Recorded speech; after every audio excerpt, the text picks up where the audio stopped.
Bonjour et bienvenue au briefing vidéo de Stell Navis. La thématique du mois est sur la manutention mécanique, l'élingage et les treuils. D'habitude c'est à ce moment que je vous parle des règles d'or de Vinci Energy TTE. Mais étant donné qu'une des questions y fait référence, nous allons directement passer au quiz. Comment peut-on identifier le risque mécanique? C'est par la conjonction de 3 éléments. Ok, mais lesquels? Est-ce que c'est lors de la présence d'un opérateur, un élément et un mouvement? Ou alors avec un opérateur, un outil et une couleur? Ou bien avec un opérateur, une zone et une température? Je vous laisse 5 secondes pour répondre. Si vous avez besoin de plus de temps, faites une pause sur la vidéo.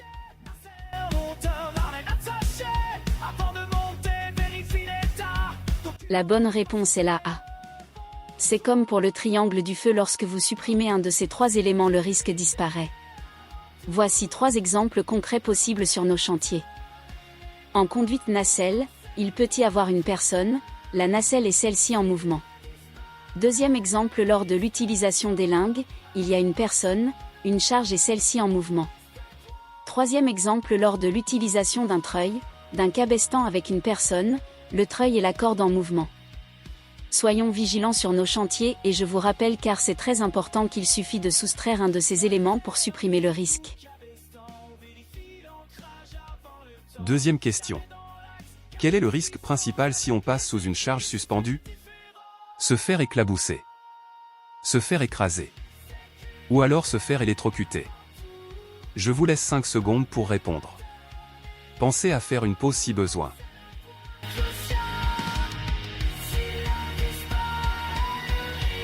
La bonne réponse est la B.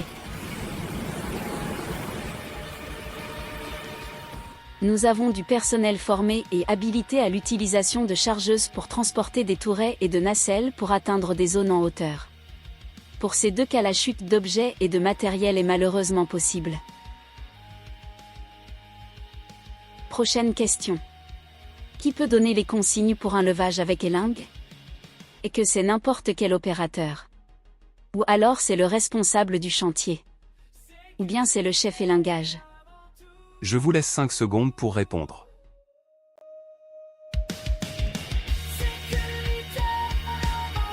Seul le chef élingage est autorisé à donner les instructions de levage. Le conducteur d'un engin de chantier ne doit pas être sollicité par plusieurs personnes. Question suivante. Que faut-il vérifier en priorité avant d'utiliser une nacelle?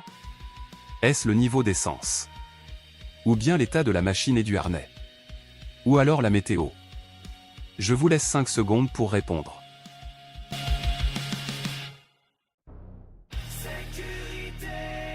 Même si les 3 réponses sont correctes, étant donné que c'était stipulé en priorité. Il faut donc impérativement s'assurer que la nacelle est un carnet d'entretien sans remarque, que le document d'adéquation soit renseigné et faire un tour de la nacelle avant utilisation pour vérifier son état. Comme le harnais est obligatoire, vérifiez aussi son état et sa date de fin de validité. Dernière question. Parmi les règles d'or du groupe Vinci Energy TTE, combien sont impactées par le risque de manutention mécanique? Aucune. Une seule. 2. Ou 4. Je vous laisse 5 secondes pour répondre.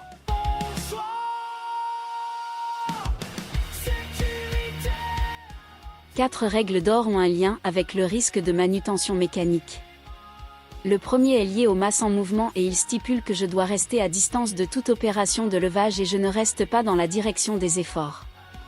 La deuxième est sur le risque de chute de hauteur qui stipule qu'en absence de protection collective de chute de hauteur, je suis assujetti en permanence.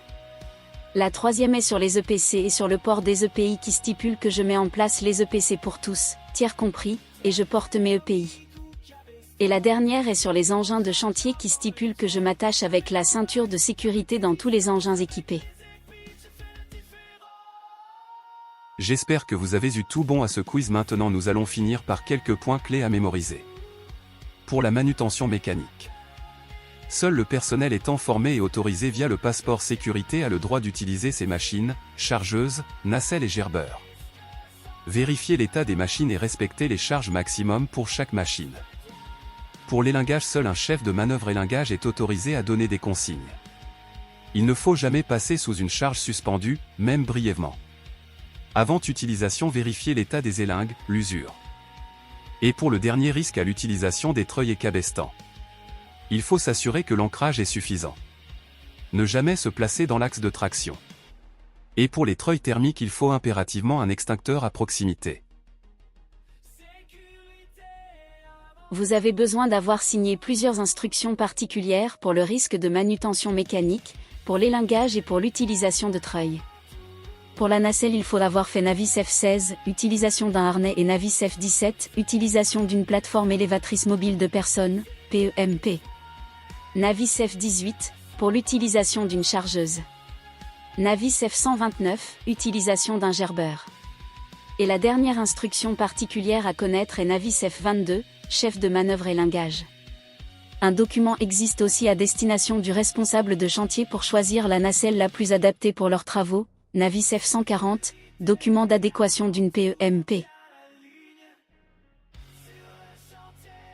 Merci d'avoir suivi ce briefing. Prenez soin de vous. Au revoir. Et à la prochaine.